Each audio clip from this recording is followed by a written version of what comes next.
something like that, you are left behind, then raise your hand and shout or something like that. Either me or Katja, who is there in the back, will come to help you if you have a problem, if we can.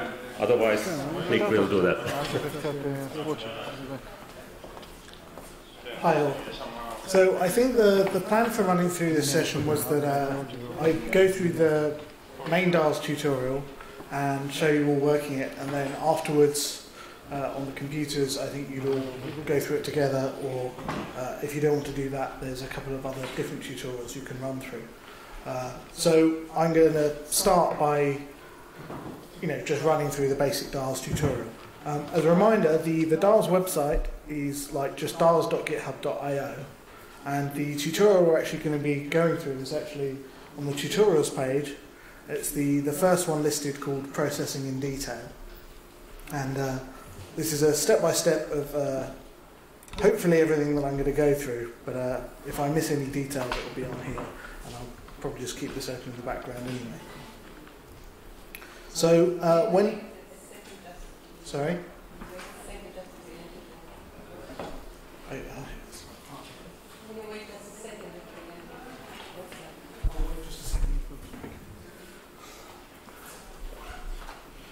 I said if you just go to the main one, which is there, and then you can follow the link on tutorials. So you don't need to remember the whole address.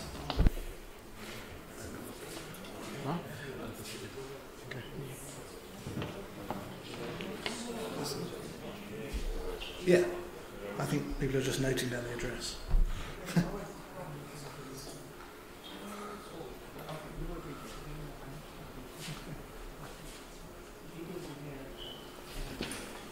And if you're having trouble, we can come and make sure that we've got the address right later when we go through that.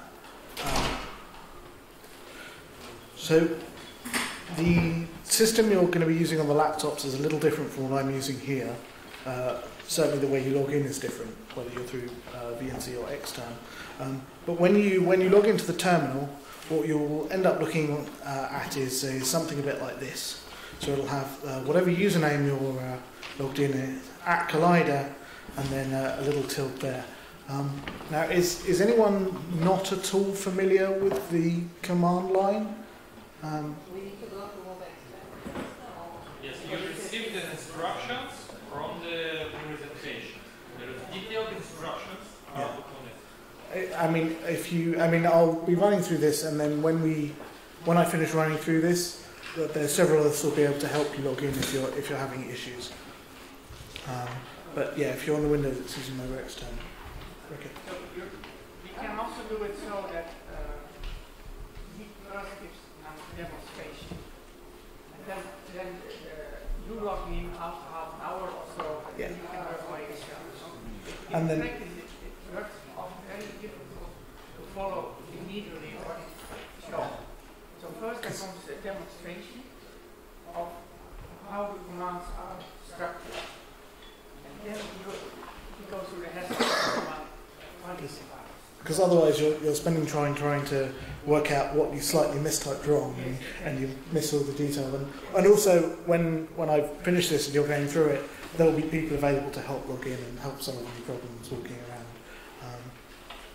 around. Yeah, once you're logged into the system, you're in your home directory, and what we advise is, I think it says to make a tutorial directory. I'm going to make a dials tutorial directory here, and then go into that in order to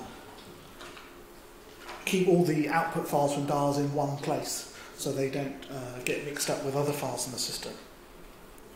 So the first thing we do with DARS is the dars.import command.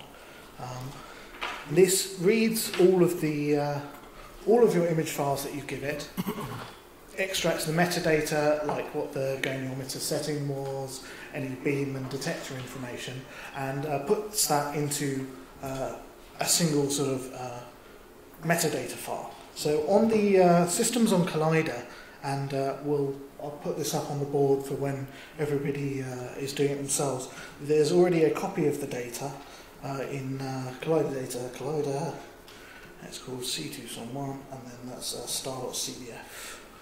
And let me just move that so that's on one line for you. So the star's a wildcard. That just means all the files that are called .cdf in this folder. So give dials a second to C2SOM_1. Can you read that, or do I need to make it a bit bigger? I can make it a bit bigger. I mean, too big, and then it ends up taking the whole screen. But so I've run dials.import. It's run pretty quickly here. We've only got 720 images, and it's put out some basic information about what it did. It's it's found that these images are from in CBF format from mini Polaris detectors. It's recognised that these came from diamond light source. We've got the idiosyncrasies of each beamline are mostly encoded into dials, and so many of the diamond beamlines, it knows how they're set up, as well as several other places, but I don't have an exhaustive list at this point. But it's recognised we have 720 images, and it's imported them as a single sweep of data. This data set we're actually using was collected at the IO4 beamline, which I think it's the same one we're taking data at today, especially for the tutorial. And they were taken as fine slice data, and they've later been pre-processed to merge several images together, just to make it a small sample for data processing. So we run dials.import, and that's put several files out. We've got a log file for the process, which should mostly contain the same information.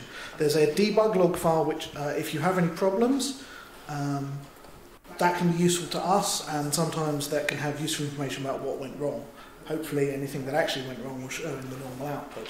And a file called datablock.json.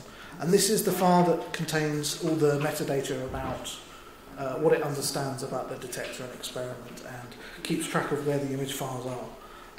This is just a text file, so you can have a look in it and edit the values yourself if you need to. It's usually better to pass any custom values into dials.import directly. And if I say dials.import C, it will come up with a big list of options. I can additionally turn on, you can say, I know what I'm doing, give me a bigger list of options, and you can see there's many options that can be given to it to override data that is or isn't in the file. Sometimes you might just have images that are devoid of metadata and you need to put them in yourself. So the only sort of useful file we've got for the process moment is the datablock.json. This is what we give to the spot finding. So if I say dials.find spots and datablock.json, so I'm telling to use this metadata file which contains the list of images, find spots on all of them.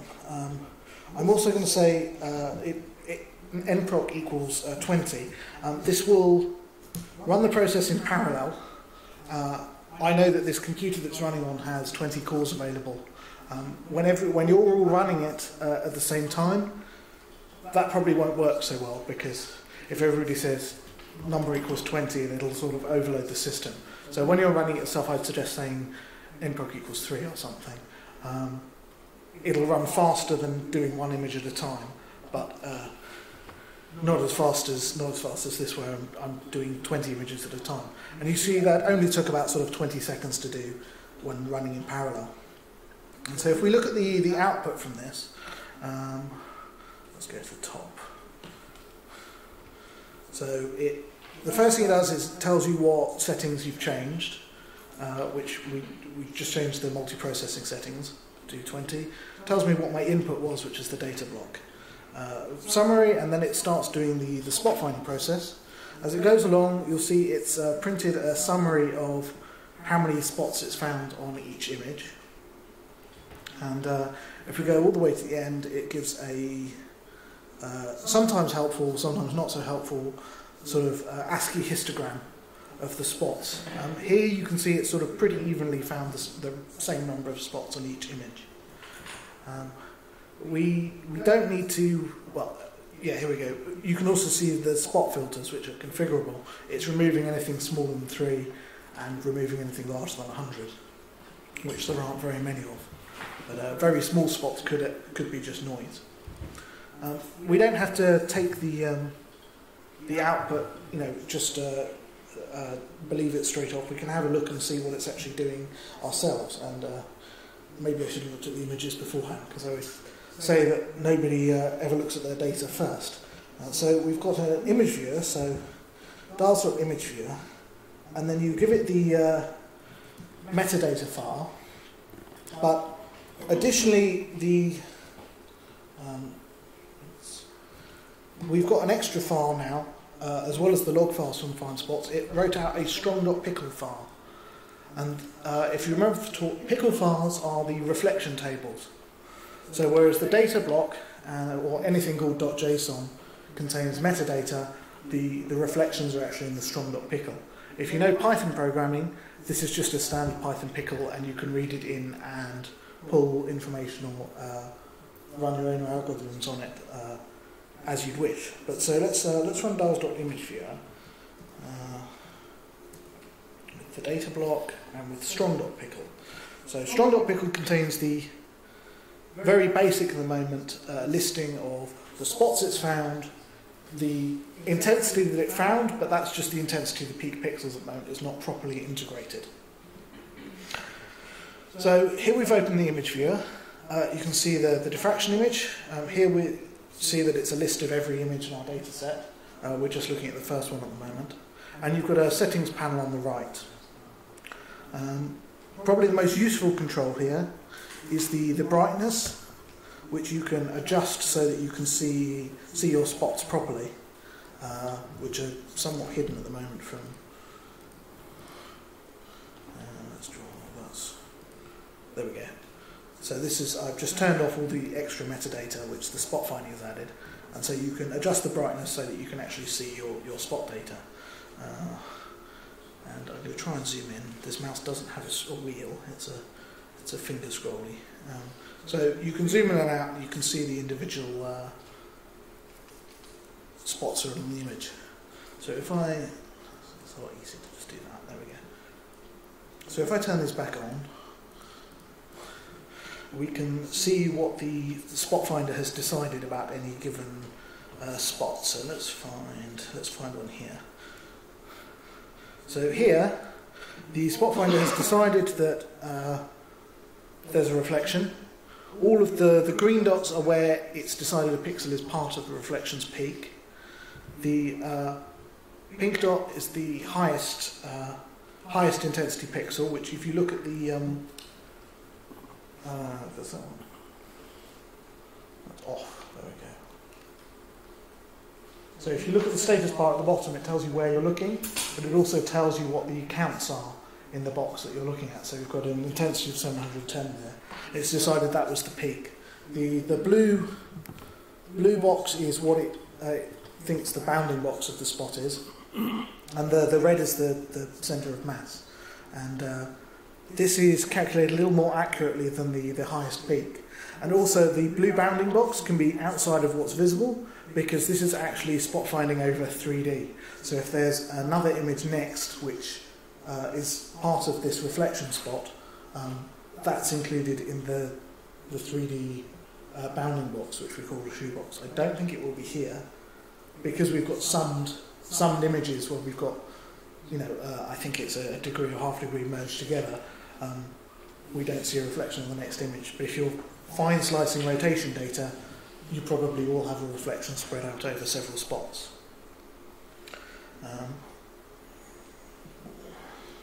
While I'm looking at the image viewer, so this is the default settings for the spot finding work perfectly well for Pilatus data, because it assumes a sort of level Poisson background. This can sometimes not be appropriate for, say, CCD data. And using the image viewer, you can experiment around with the settings for the spot finder. You can change the thresholding, how many sigmas it's looking for. You can also preview each of the stages of spot finding, which I showed you earlier, so we can see the sort of averaged mean. And you can see with the kernel size, it averages over a 3x3 area around every pixel. If we wanted to extend that, we could make it larger. And you can see that the averaging gets into a larger box, and this could help if it's very noisy. Probably the most useful of these is the threshold. That shows you everything that's a spot here is something that has passed the rest of the spot finding, excluding the size filter. So it'll show even very small spots, which are then further cut out. But it's a very useful display because if you want to know what will physically be picked up by the spot finding, you can change your settings here. Gain in particular can be useful for the CCDs. So let's move on from this. So we've got the spots found. Let's look at another tool which we've got, which is the reciprocal lattice viewer. And we pass this the same information, the metadata file and the strong spots file. And it takes all of the found strong reflections from all of the images and plots them in reciprocal space. So if I constrain this here just to one image, let's say 0 to 1, you can see that this is the, let's make this a bit bigger. There we go.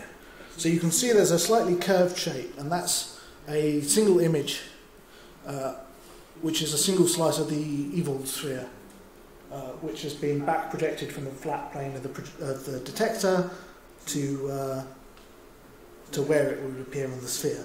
And then I can increase the number of images I'm plotting, and you can see that whichever axis is the right axis. It's this way, isn't it? Show rotation axis. There we go. That's why. You can see as I'm including more images, I'm sampling more area of the Ewald sphere. So let's go back to all of the images, and let's turn this down a little bit so we can see what's going on. You can also experiment with tweaking the beam center if you think that's wrong, and toggle the rotation axis, because if the metadata in the image headers is wrong, and one of the most common missettings is that DARS misinterprets the rotation axis and gets backwards, and your reciprocal lattice ends up not being very helpful and entirely incorrect. So with every spot and every image found but not yet indexed, we can see if we can see the lattice by eye, and as you can see here, it's possible to find alignments of the reciprocal grid that look as though we're finding structure in here. There we go, that's probably the cleanest I'll find it. You can see that the spots aren't exactly perfectly clean and separated here at the moment, and that's most likely due to mismodelling of the experiment geometry, which we will solve at the refinement stage, of which indexing does part. So let's do that, let's run the indexing. So if I say dars.index, and this is the last time that we use the data block, and I'll explain why as we go, and then give it the strong pickle. Let's clear this so that we can see the output well. So this starts the indexing process. I've given it no extra information. By default, it will use the 3D fast Fourier transform indexer. You can see it's using a grid size here of 256. And the higher this is, the more sort of fine, the more finely it can sample the structure. But that doesn't directly equate to getting a better lattice. You can see it's using this many strong spots for its initial pass, because it cuts out anything higher than 1.84 there. So if we run this. So indexing takes in a data block and it writes out something called experiments.json, which is the metadata for your experiment, but has added crystal information, because now you've started finding a lattice, you can start to know things about the crystal. So if we go back up to the top of indexing, we'll see what it does. It's a very giant table, which just about fits on the screen here. So it's run the transform, and then it's decided that there's a whole load of candidate lattices. And then from these, it scored them and decided the best one to use, which it doesn't say at this point. So it works from that, and then it starts a refinement process. So it'll assume the crystal that it's found is the best fit, cut out a lot of the data just to use the data in the high resolution data. I think that's the demon step. That seems to have gone away. Okay, so it starts using just the low resolution central strong spots, and then it tries to optimize the difference between where your actual spots have been found and where it thinks they should be found, given that the crystal that it's decided is the best option. And that's what's going on here. So you can see with every step the RMSDs, which is a measure in millimeters of difference between the prediction and the spot, it's tweaking all of your detector, unit cell orientation and beam direction parameters to try and make that fit better. You can see by the end of this this refinement cycle, it's dropped from 0.5 millimeter to like 5% of a millimeter. It then it prints out what it thought it was, and then it does this several times, expanding the resolution as it goes. So it starts just with the strongest spots, and then it runs it again with the previous answer, but with slightly weaker spots, and it keeps doing that till it gets to most of the detector. And you can see the second cycle, it started out pretty good, and then it's not really found much of an improvement. So the first guess was pretty good, but this depends entirely on your data. If we go down to the end, it decides that it wants five macrocycles, by which point it's got what it thinks is a pretty good fit, and we can see that it's indexed 102,000 of our strong spots, and it's only left 1,600 unindexed. So that's a pretty good result. It's then written out the experiment crystal information to experiments.json and written a new reflection table, so it doesn't get rid of your strong reflection only table. It leaves that alone to a thing called index.pickle. And so if we open the image viewer, we would see that would mark things as indexed and unindexed now, but perhaps there's a little more illustrative to open the reciprocal lattice view again. So and we can see what changes have been made there. So this time we open with the experiments.json and the index.pickle. And so we can see maybe there's some white and some yellow in there, with the yellow is indexed and the white is unindexed. I can turn those on specifically here. So this is just the indexed ones, and we can say just show the unindexed ones. And let's make that bigger. So this is just the unindexed reflections, and you can see somewhat of a cone shape spreading out from the middle, but it tends to span from low to high resolution. And this is almost certainly due to rogue spots found around the beam spot, which spans from the middle to the edge. And some of these will be from the first half of the data and some from the second half of the data, when your orientation is 180 degrees flipped.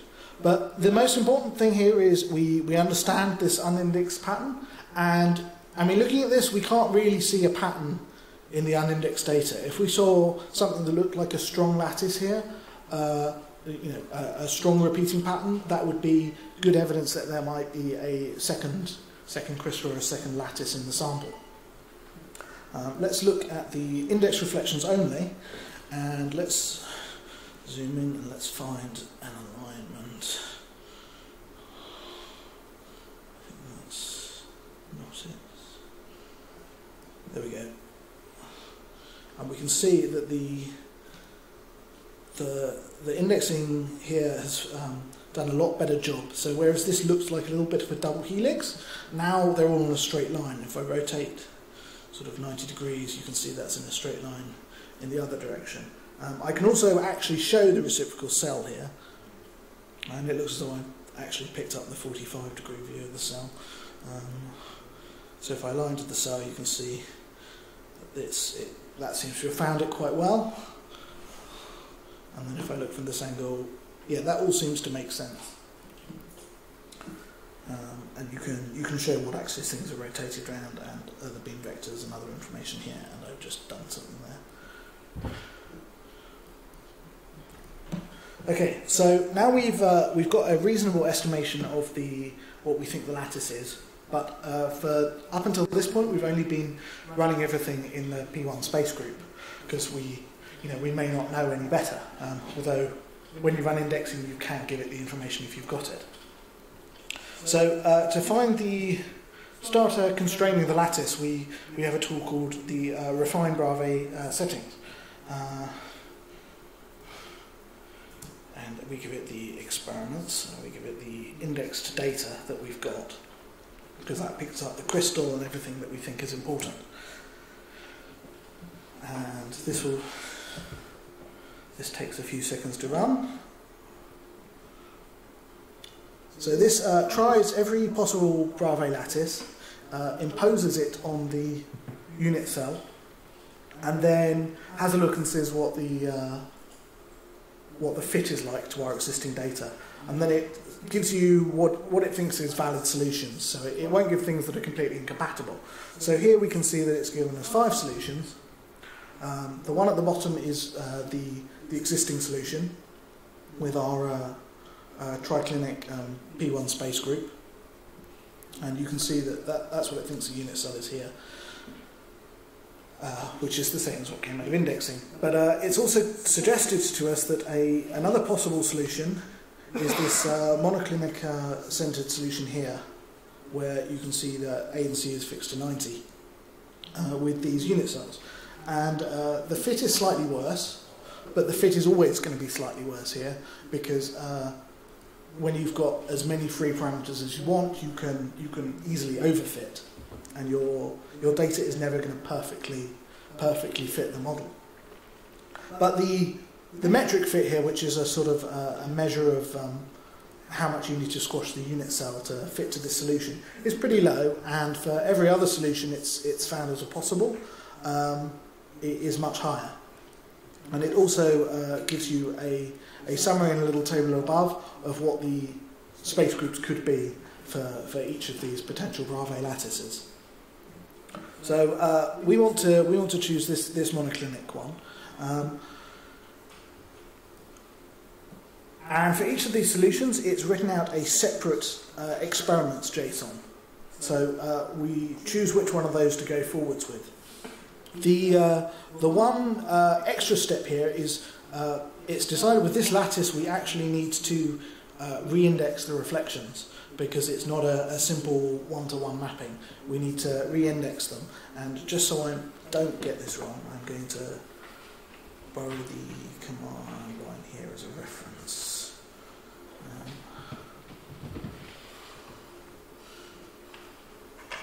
Here we go.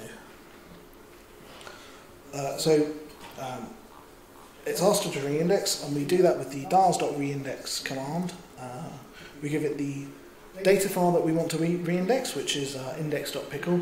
The fine Bravais settings program didn't write out any reflection table because it didn't alter the reflections. It just studied them and gave some output based on that.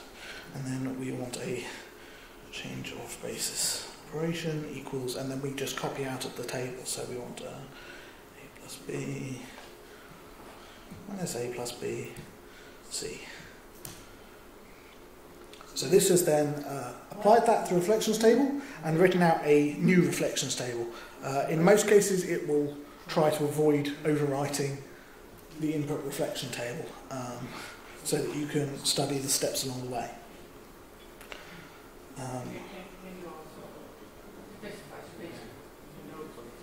If you know the space group, you can give that to indexing right away, and then it will index properly with that space group, and then it'll index in that space group.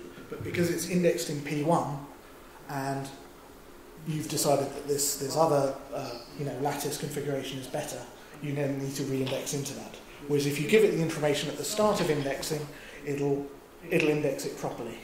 It's just because we've decided halfway through, actually adding these constraints makes a lot more sense. It looks as though it's monoclinic, not just P1. So the next step, you can tell getting to the end of the tutorial, it's slightly misremembering the order of things. Yes, it's the next step is refining, which, although we do a set of refining in the indexer, we refine to get a better result there. The indexer doesn't necessarily use all of the data available to it, because it's just trying to get a good fit that when it expands out the resolution range, it doesn't change the result. Secondly, we now have more information, because we now know that we have a potential set of space groups, and so the free parameters are lower. So we can run dars.refine. The re-indexed reflections, which we've just written out, and then we choose the solution that we want from refine Brave settings. It writes out a different file name for every solution we want. So we want the experiment file of Brave setting 2.json.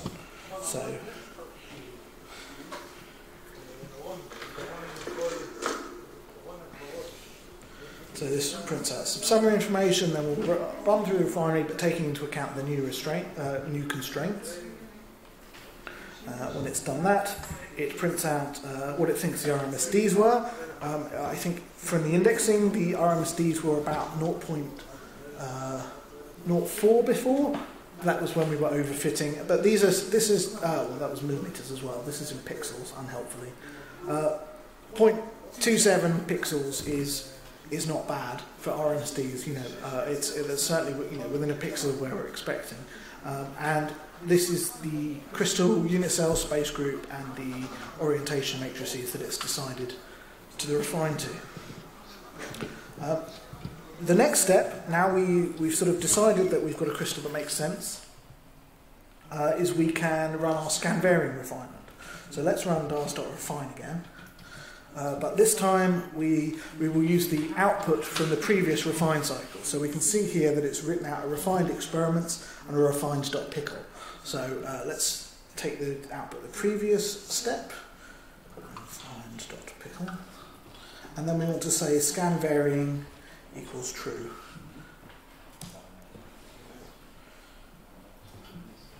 So as I mentioned earlier, the scan varying, it will block the data up into, by default, 36-degree chunks, although that's of course configurable with a parameter.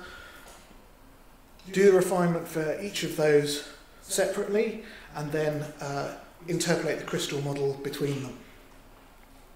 Because it's blocking it up into chunks, this takes a little bit longer to run.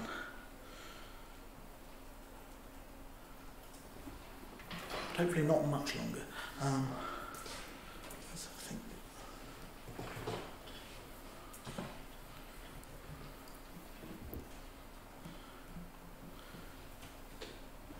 So there we go, 45 seconds for this one. Now, to see the result that we've got from that, we can generate a DARS report. So let's DARS.report, and we want the refined experiments. Because we've run refine again, it's rewritten to the same output files. So this has replaced the previous step, and refine.pickle. So this has written out a file, an extra file, and we've got lots of different files and logs appeared now, called darsreport.html. And so if I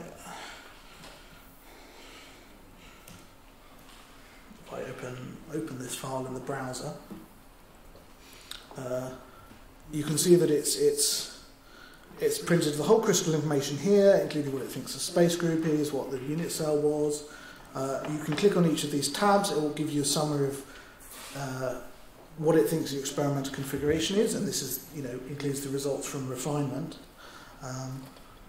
and as well as many other summary plots that I sort of quickly showed you on the slides, like your spot counts and summaries of that. It also prints out an analysis of the scan varying parameters, so the results from this analysis. And you can look over these graphs and read the numbers off directly. And although there's a bit of wobble here, if you look at the absolute scale, it's tiny fractions of the value. You will always see some wobbling here because if there's nothing to fit, it'll sort of slightly overfit it. You're saying 93.04 to 93.06 for your beta angle here, and that's not at all a problem. And that's entirely what you'd expect from errors. So we can see that there doesn't appear to be any sort of problem here.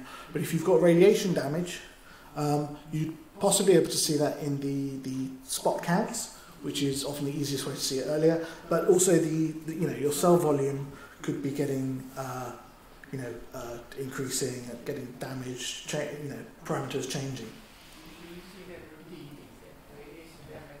Sorry?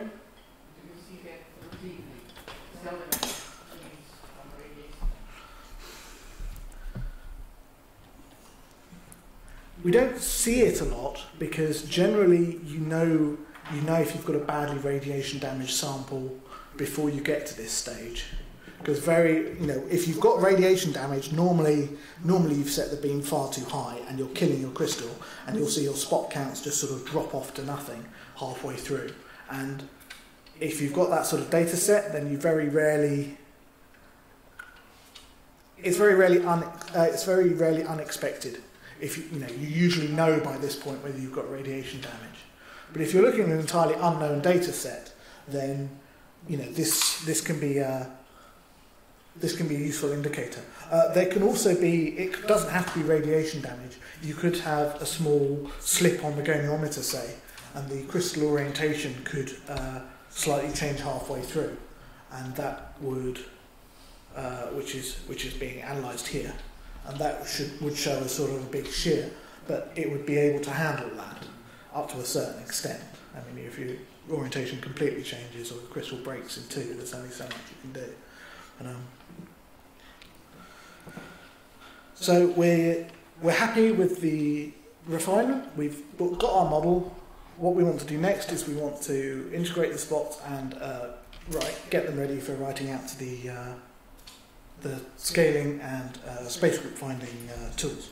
So let's do the next stage. We want to DARS.integrate, and then we want the results from the previous refinement stage, which was the refined experiments and refined.pickle. So because these ones contain the most information that we've worked out is correct. Let's just reset this. And then I'm going to say nproc equals 20 to make this faster, because integration takes quite a while to run. And what this is doing is it's opening every single image file and all of its neighbours, reading out in detail every potential reflection, not just the ones that you found, and analysing each of those with the profile modelling and doing background modelling on those. And so this takes a little bit of a while. As you can see that it's predicted 368,000 reflections, and it's picked up 90,000 of our reflections as a subset of that. And so this will go through everything. Let me see if there's something that could cover one.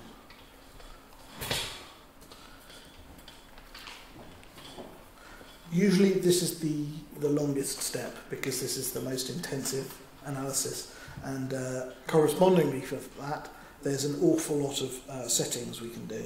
Let's say demonstrate, I've just opened another window here so that can run in the background. Let's see what the non-expert settings are. So there's sort of, 4 or 5 pages of these. So you can turn on and off the profile fitting. You can tell it to do different sort of background modelling algorithms. A lot of these you won't usually need to change, but if you know there's something specific wrong with your data, or the more information you have, you can tweak these, but you usually don't need to. And the slight vagueness of my description shows that we don't ourselves very often change these parameters. The defaults are often quite good. If you want to, you can explicitly constrain the resolution minimums and maximums. But by this point, you probably would have done that at another stage anyway. Okay, that actually went a little bit faster this time than the other time. So now we've got an integrated reflection table. And it's written 123 megabytes of reflection table out. And if we look at the image viewer now, with the post-integration steps, we can see exactly where all the reflections are. Now it includes not only the ones that we found initially, but it's included everywhere that it thinks there could possibly be a reflection. Which in many cases in our data here, there appears to be nothing there, but there could be a very weak signal, or missing reflection can tell you about the space groups.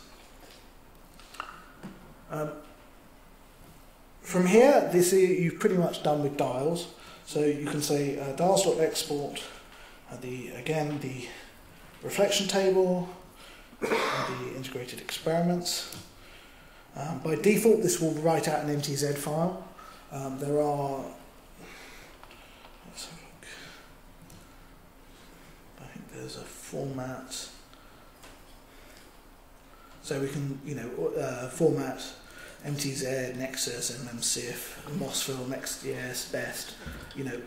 Formats for many different frameworks and downstream analysis tools. And each of these have their own. Sometimes have their own options. A few of them are more well developed than others. And because I can't remember the exact syntax for aimless and pointless, let's just do it. So let's run pointless.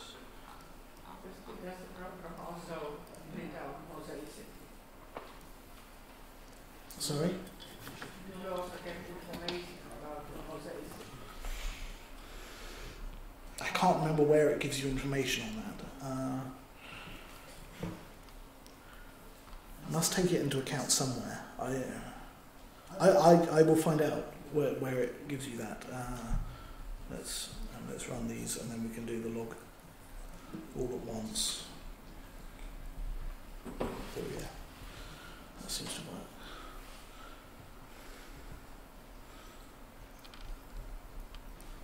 This is CCP4 tools, so there we go.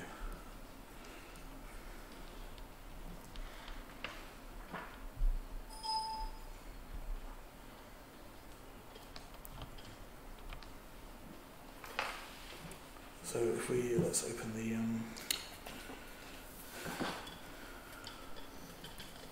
we can look at the pointless log, and so it's taken the space group that we got as a guess, and it's analysed it and decided that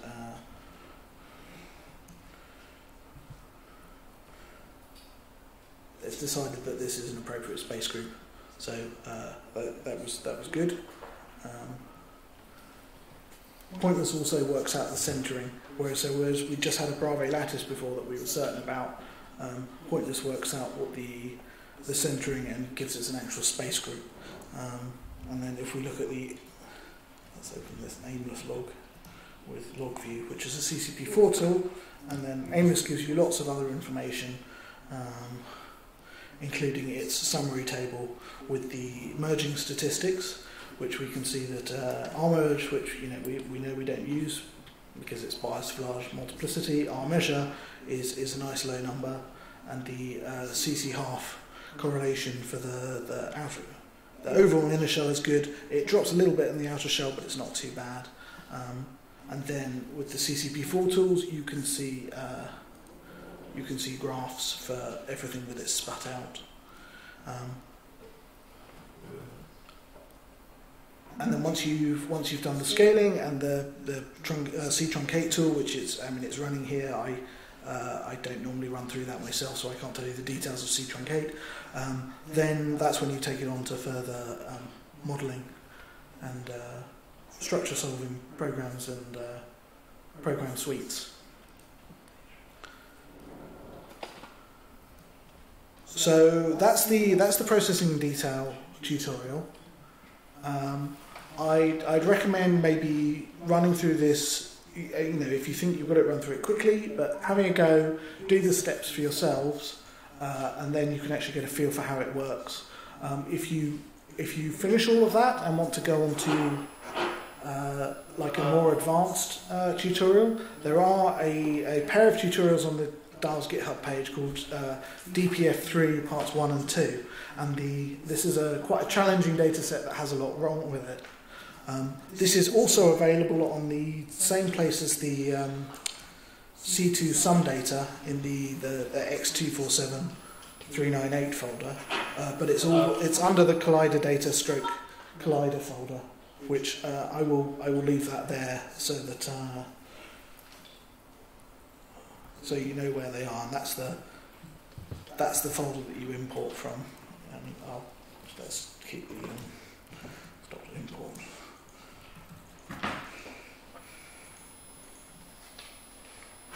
So that's what the first step would be for the data here in the folders that it's been stored for you. Are there any questions before you want to sort of go on to practical work? We'll be available. I'll be available for questions, as will Katya and Neil and anyone else, I guess, who knows what they're doing and wandering around. As these guys are using the ESRF and Diamond, it might make sense to show them how to change the rotation, the direction for the goniometer. Because I know our CDFs have that in place, but I don't know if the ESRF output does. I know how to do it in the UI. I will double check how to do it. I don't want to give wrong information. It's at the start. I can't remember the name of the X thing, or the exact thing, or whether it's exactly an import or find spot. But I will find out the name of the parameter. Because at Diamond we're sort of, because we've got everything fine tuned ourselves, we almost never use that flag. It's left my memory. It's in the image headers of Diamond, so yeah. As long as your integration program reads the image headers properly, that's all taken care of. Even with the I-24 vertical goniometer, that's defined in there as well. But the ESRF, I know from memory they used to take the opposite way.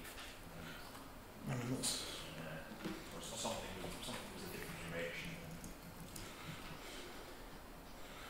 That's not one basic thing.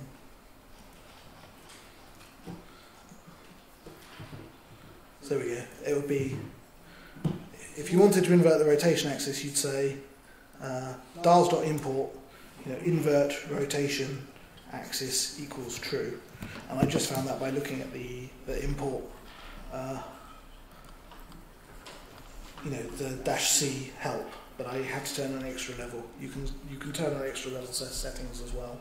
So it's a characteristic sort of symptom for that. If you go the wrong way, is you can index fine from one image, but when you try and index from more than one image, it won't work. Yeah, and the toggle on the reciprocal lattice viewer to turn this on and off. If you have a look at nicely indexed good lattice data and then invert it, you can very clearly see the problem that it causes. And if you step down to viewing sort of a single image or a small sweep of images by constraining the image number, then you can clearly see where it goes wrong, because it goes one way rather than the other. But I was going to leave that up here.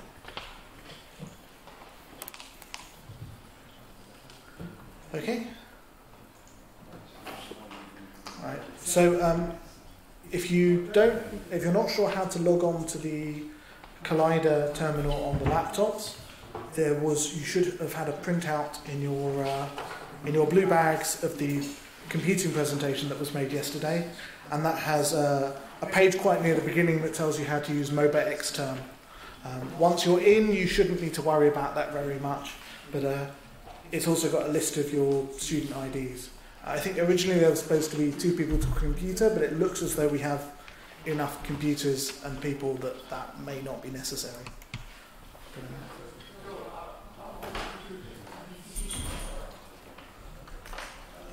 I believe all the laptops are Windows PCs. Yeah. Okay.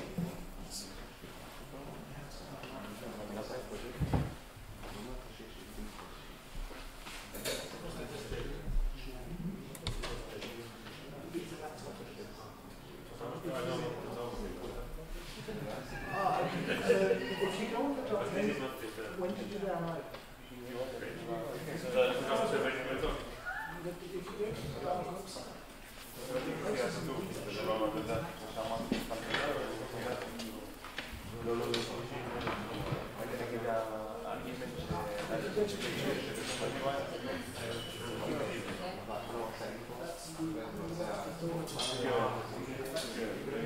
Is the one at the top. It used to be 50%. These are actually slightly more interesting pages before that.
This is the one with this space, and then you choose one of them.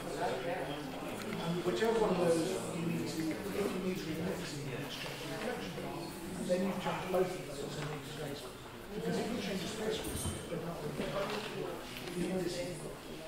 you could go back and say, okay, well, I'll get a space and it'll be in it. I'm going to run it, I'm going to run it. You don't need to, because all you're doing is just changing what they've been able to. You're not I think you just manage it and say, okay, this was close, I'm going to constrain it.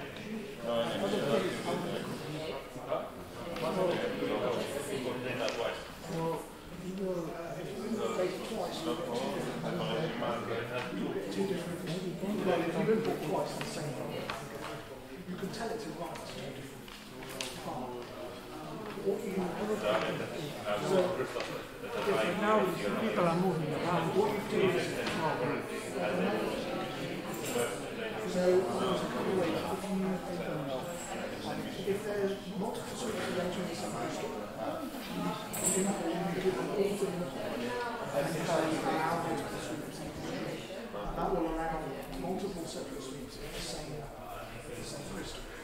If you've got entirely different crystals, at the moment indexing is handled. So what you do is you index each data set. Import files, index each data set separately.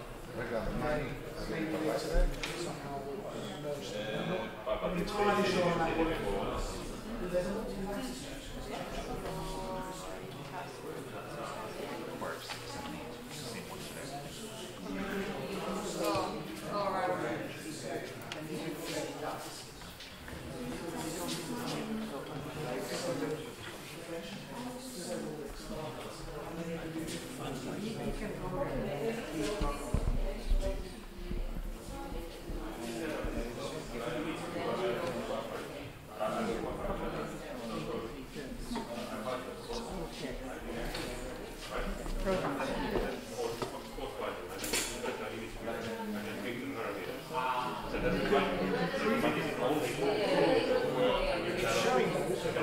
There is a button to save settings.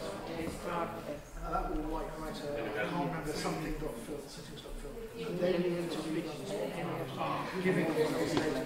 But this data file is exactly what it shows. So if you do so, look at the data, it's just like this setting equals this, which you can pass in the command. So every single one of those settings you can just have a gain stuff when you're doing this function. And as convenient, you can save those commands and settings. It's very flexible. But no, when you're doing spot finding, years ago was pretty good. So if you actually apply those just use it,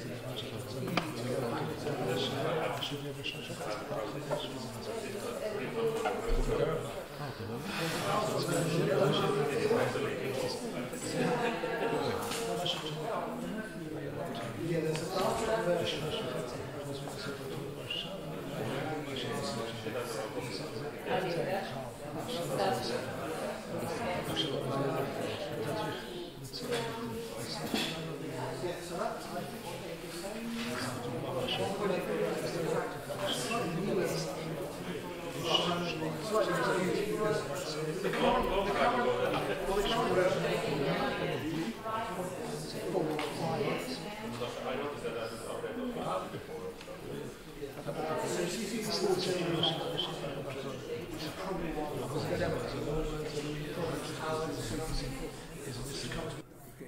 בהצלחה.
Yeah, you've we need to go probably live. already got it, yeah.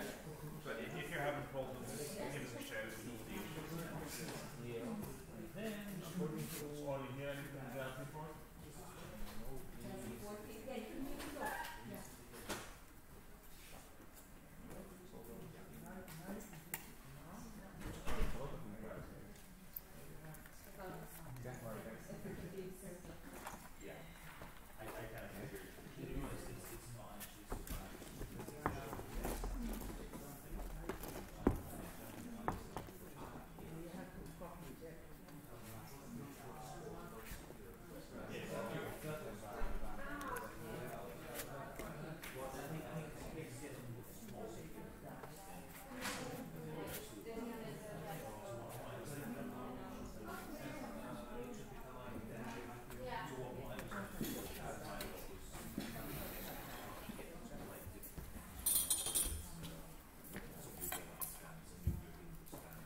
Mention it, but obviously for the talk, because it's a lot quicker rather than sitting there for 10 minutes when you do the integration.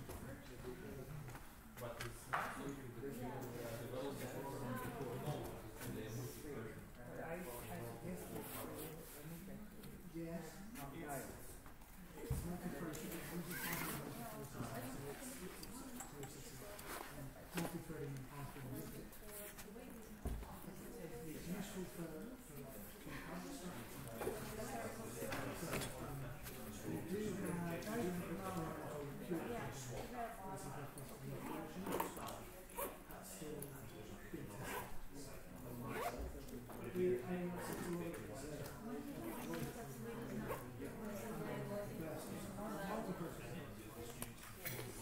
עוברים. הרבה חשם גם, לא שנגיע בכלל.